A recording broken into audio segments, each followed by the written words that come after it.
I've got some good news and I've got some bad news. I'll start with the bad news because, well, that's why you clicked on the video in the first place. Plus, naturally, we would like to end all things on a positive note, right? Which is what I will do. Back in August, as a lot of you know, I put out a video explaining that I would be stepping back from making YouTube videos on account of ongoing problems with my physical and mental health. I made that video over a month ago, and in that time, I'm going to be honest, not much has changed. Initially, my mental health benefited from not putting out YouTube videos at the rate I was doing it, which is good. However, it began to dip back down again when my physical health took a turn for the worse. As I've said before, I've been dealing with immense pain in my legs, the source of which nobody seems to know. In order to deal with this, I've taken multiple different types of medication, including gabapentin, Vimovo, and Toradol. I've been to a physiotherapist, a neurologist, and an orthopedic surgeon. I've also tried cutting out a lot of sugar and starchy foods from my diet, thinking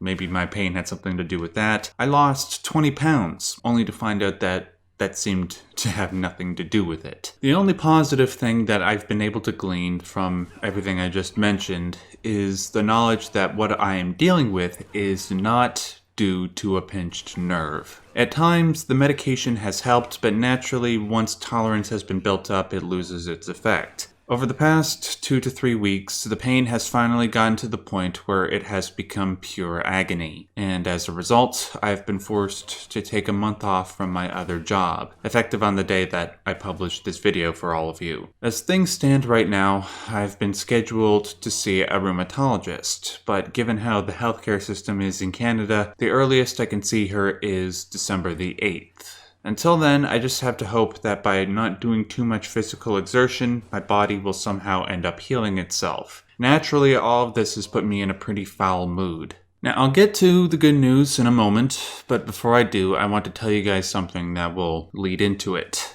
Almost a week ago, I called into my province's distress helpline. It's a service provided to those who need somebody to talk to if they're going through, well, distress. I call in there sometimes when the pain I'm dealing with goes beyond my current ability to deal with it. Honestly, I find it helps. I would recommend it to all of you if you have a service similar to that in your area. When I called in last, I can't remember how the conversation got to this point, but she started telling me about how she has gone through her own hardships in life, and one of her greatest sources of inspiration was her grandmother. Apparently, her grandmother was not only a Russian who survived living in a gulag, but also ended up fighting for the Polish army at one point. She then said something to the effect of, if my grandmother can survive that, then I can survive my own depression and anxiety. Then, after having replied, your grandmother is hardcore, to which she said, right?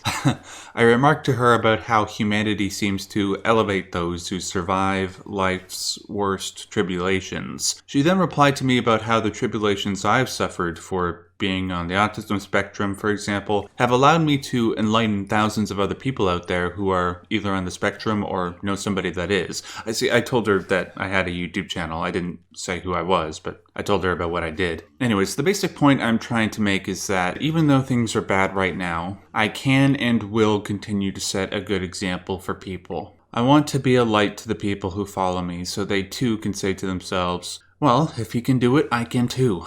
Lord knows we need more people being beacons of light to each other nowadays, what with the way the world is, you know. So with that being said, obviously I have some free time available now. That's the good news. I'm going to work on some video stuff when I'm not addressing my health or other priorities. Plus, I'm working on a super secret project with some fellow YouTubers at the moment. Can't say what it is yet, not until all the details are finalized. However, I'm very excited about it, partly because it will help guarantee my continuous presence online. But until that happens, I would just like to ask you guys for one quick thing. If there is a video of mine that you happen to like, could you please take it and share it on your social media? As I've said before, liking and sharing helps me out more than you know, because it tells the YouTube algorithm that not only the video you're liking and sharing is worth watching, but my channel as a whole is worth watching. If you do that now, then it will direct more traffic to the videos I will soon be releasing. I'll link some of my more popular videos on screen now. At the moment, I am currently working on the next Metal Gear Solid retrospective, which will obviously be on Metal Gear Solid 3. Also, I just finished playing Bloodborne for the first time, so expect something on that sometime, hopefully in the next couple of weeks. And there might be 1 or 2 surprises that I'm keeping aside for now. For all that and more, make sure to stay tuned to my channel. Stay yellow, everybody.